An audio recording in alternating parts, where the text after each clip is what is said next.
नमस्कार दोस्तों। पूर्व उपराष्ट्रपति जगदीप धनखड़ के इस्तीफे में व्हाइट पेपर पे क्या खेल था, व्हाइट पेपर की पूरी मिस्ट्री क्या थी, क्या सच में व्हाइट पेपर पे सांसदों के दस्तखत लिए गए थे? इसका बड़ा खुलासा धनखड़ के इस्तीफे के 5वें दिन हो गया है।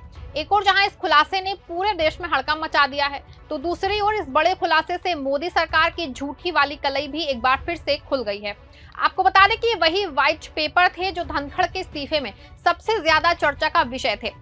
क्यों व्हाइट पेपर पे दस्तखत लिए थे और लेने वाले लोग कौन थे और कैसे इस पूरी स्क्रिप्ट फाइनल डिसीजन ये इसका कैसे हुआ, ये सब कुछ मैं आपको दोस्तों इस स्क्रिप्ट में बताने वाली हूँ अपनी। और साथ ही दोस्तों इसमें भी चर्चा करने वाले हैं कि कैसे व्हाइट पेपर ने आखिर में बड़ा कमाल दिखाया है। दोस्तों 21 जुलाई ये वो तारीख थी जब देश के उपराष्ट्रपति और राज्यसभा सभापति जगदीप धनखड़ ने अचानक अपने पद से इस्तीफा दे दिया। आपको बता दें कि धनखड़ का इस्तीफा क्यों आया और कैसे एक के बाद एक घटनाक्रम तेजी से बदला है और आखिर में एक फोन के बाद धनखड़ साहब भागे भागे राष्ट्रपति के यहाँ पहुंचे हैं और अपना इस्तीफा दे दिया। दोस्तों आपको बता दें कि असल कहानी यही से शुरू होती है।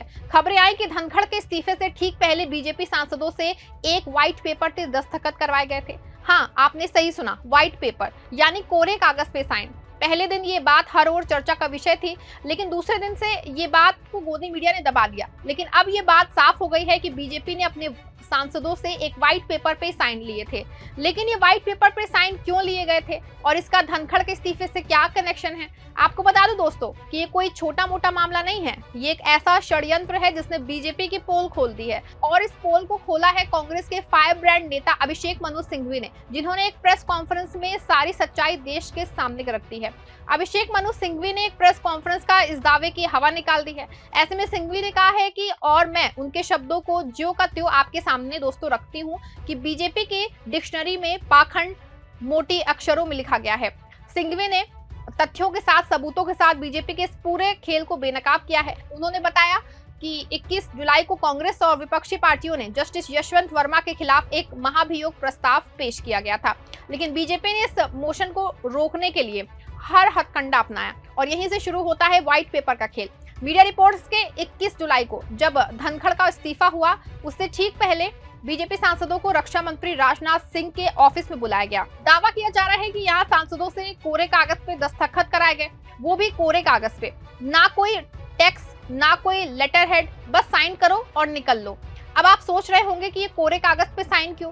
इसका जवाब दिया अभिषेक मनु सिंघवी ने। उन्होंने अपनी प्रेस कॉन्फ्रेंस में खुलासा किया कि ये व्हाइट पेपर बीजेपी का एक सुनियोजित षड्यंत्र था।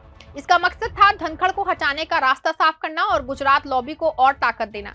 सिंघवी ने कहा, ये वही पार्टी है जो केवल नैरेटिव चाहती है, अगर उसने नैरेटिव छिन जाए तो ये बौखला जाते हैं। और दोस्तों यही हुआ जब विपक्ष ने जस्टिस यशवंत वर्मा के खिलाफ महाभियोग प्रस्ताव लाने की कोशिश की तो बीजेपी को लगा कि उनका नैरेटिव खतरे में है और फिर शुरू हुआ ये व्हाइट पेपर ड्रामा।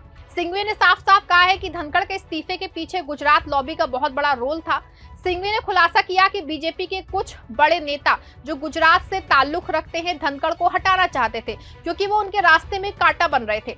कहा जा रहा है कि पहले ये बात साफ हो गई थी कि सुबह से जिस तरह से तकरार चल रही थी उससे ये बात बहुत हद तक साफ हो गई थी कि कुछ ना कुछ तो होगा, या तो मोदी के मंत्री जीतेंगे या फिर धनखड़ साहब पूरी लॉबी का मजा जो है चखा देंगे। और दोस्तों हुआ भी यही।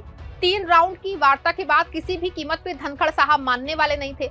यहाँ तक फोन आया और फिर उनको इस व्हाइट पेपर के बारे में जानकारी दी गई। मीडिया रिपोर्ट्स के अनुसार इस व्हाइट पेपर की धमकी से धनखड़ से इस्तीफा लिया गया है।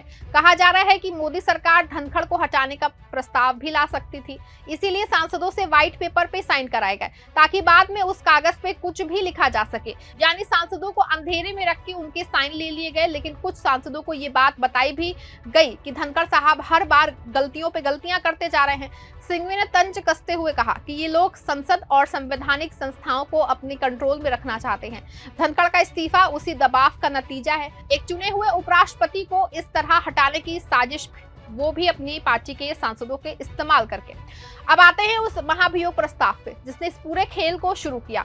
21 जुलाई को कांग्रेस और विपक्षी पार्टियों ने जस्टिस यशवंत वर्मा के खिलाफ एक महाभियोग प्रस्ताव पेश किया। ये प्रस्ताव इतना मजबूत था कि इसमें कई सांसदों के दस्तखत थे, लेकिन बीजेपी को ये बर्दाश्त नहीं हुआ। सिंघवी ने अपनी प्रेस कॉन्फ्रेंस में बताया कि बीजेपी ने इस मोशन को रोकने के लिए हर मुमकिन कोशिश की। उन्होंने कहा कि पूर्व कानून मंत्री किरेन रिजिजू ने संसद में दावा किया कि कोई मोशन मूव ही नहीं हुआ, लेकिन अगर मोशन नहीं था तो धनखड़ उस दिन ना सिर्फ बोले थे बल्कि उनका समर्थन कानून मंत्री अर्जुन राम मेघवाल ने भी किया था। आपको बता दें कि सिंघवी ने बीजेपी की इस चाल को पकड़ लिया। उन्होंने सवाल उठाया कि अगर मोशन नहीं था तो धनखड़ ने इस्तीफा क्यों दिया, और अगर मोशन था तो बीजेपी ने उसे क्यों दबाया। इसका जवाब है कि दोस्तों की बीजेपी नहीं चाहती थी कि जस्टिस वर्मा के खिलाफ कोई भी कार्रवाई हो, लेकिन वो उनके लिए जरूरी थे। और धनखड़ जो इस मोशन को आगे बढ़ाने की स्थिति में थे, वो बीजेपी की गुजरात लॉबी के लिए खतरा बन गए। सिंघवी ने बीजेपी पे पाखंड का इल्जाम लगाया और कहीं ना कहीं ये इल्जाम बिल्कुल दोस्तों सही है। बीजेपी एक तरफ लोकतंत्र और संविधान की बात करती है, लेकिन दूसरी तरफ अपने ही सांसदों से कोरे कागज पे साइन करवा के साजिश रचती है। सिंघवी ने कहा कि सरकार में ना संसद सुरक्षित है, ना लोकतंत्र और ना ही चेहरा। अभिषेक मनु सिंघवी ने साफ कहा कि धनखड़ का इस्तीफा बीजेपी को दबाव का नतीजा था। उन्होंने कहा कि धनखड़ ने ना कोई स्पष्टीकरण दिया, ना कोई राजनीतिक या संवैधानिक वजह बताई। उनकी चुप्पी अपने आप में बहुत कुछ कहती है। सुनिए सिंघवी का वो बयान जिसमें सिंघवी ने बीजेपी पे बड़ा आरोप लगाया है। इसके अलावा एक 8वां बिंदु है जो एक खाली कागज पे हस्ताक्षर का कैंपेन था। ये खाली कागज पे हस्ताक्षर का कैंपेन न जस्टिस वर्मा के विषय में था, न जस्टिस यादव के विषय में था। होना जहां चाहिए उनके विषय में नहीं था।